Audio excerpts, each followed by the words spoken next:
자, 여러분, 2026년 5월 7일입니다. 오늘 하루만 해도 정말 굵직한 글로벌 정치, 경제 뉴스들이 쏟아졌는데요. 개별적인 사건들 같아 보이지만 사실 이 모든 게 하나의 거대한 사슬로 묶여 있다는 사실 알고 계셨나요? 오늘 이 시간 10가지 핵심 뉴스들의 점과 점을 연결해서 아주 쉽게 풀어드리겠습니다. 오늘 우리가 연결해볼 5가지 핵심 주제들입니다.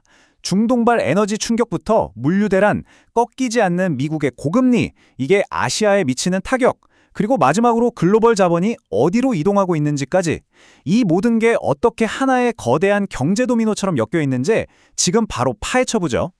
첫 번째 섹션, 중동 긴장과 에너지 충격입니다. 전 세계 시장을 뒤흔든 바로 그 불씨죠. 파키스탄이 야심차게 중재에 나섰던 10개조 평화협상안 혹시 기대하셨나요?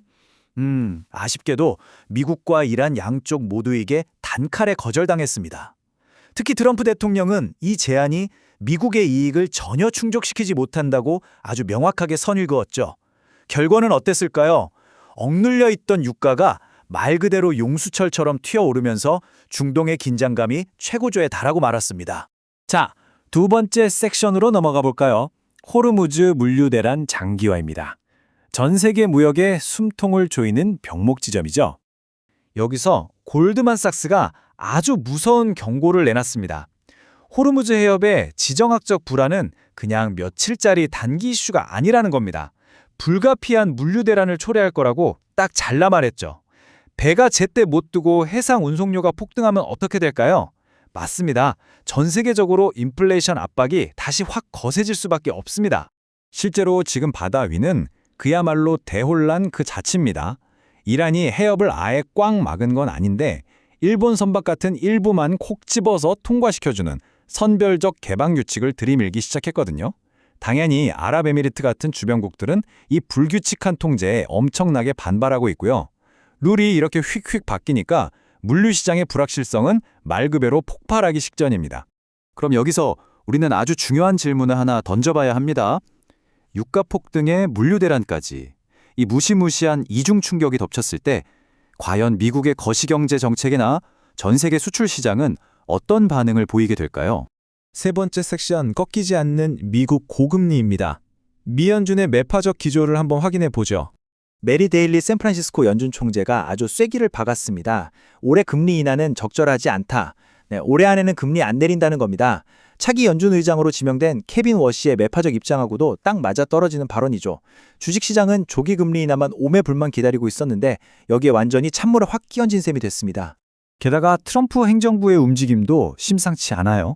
대외 정책의 비협조적인 동맹국들에게 관세 폭탄 카드를 들이밀며 무역 적자를 줄이겠다고 노골적으로 압박하고 나섰거든요. 고금리를 유지하면서도 보호무역주의로 자국의 이익을 확실히 챙기겠다는 미국의 아주 선명한 시그널입니다. 네 번째 섹션입니다. 글로벌 공급망과 수출 타격. 이 위기가 아시아로 어떻게 전염되는지 볼까요? 61.30. 이 숫자에 한번 주목해 보시죠. 필리핀 페소화 환율인데요. 수입 에너지 가격이 미친 듯이 뛰면서 달러당 61.30 페소라는 역대 최저치로 그냥 곤두박질 쳤습니다. 이게 끝이 아니죠. 동남아시아 전역에 아주 심각한 스태그플레이션 공포가 퍼지고 있다는 확실한 증거가 되고 있습니다. 그럼 한국은 이 거대한 파도를 피하고 있을까요? 글로벌 반도체 호황 덕분에 엔진은 쌩쌩하게 돌아가고 있는데 문제는 KDI에서도 경고했듯이 극적인 V자형 반등이 좀처럼 안 나오고 있다는 겁니다. 왜냐고요?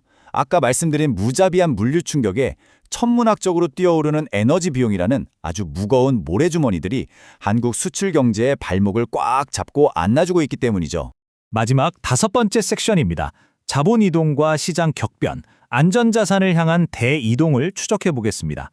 이 난리통 속에서 중국의 치밀한 전략이 정말 흥미롭습니다. 중동은 불안하고 달러는 턱없이 비싸잖아요? 중국은 딱 이 틈을 타서 주요 산유국들에게 원유 결제할 때 페트로 위안, 즉 위안화를 쓰라고 엄청나게 푸시하고 있습니다. 수십 년 동안 철옹성 같았던 미국의 페트로 달러 체제에 대놓고 도전장을 내민 겁니다.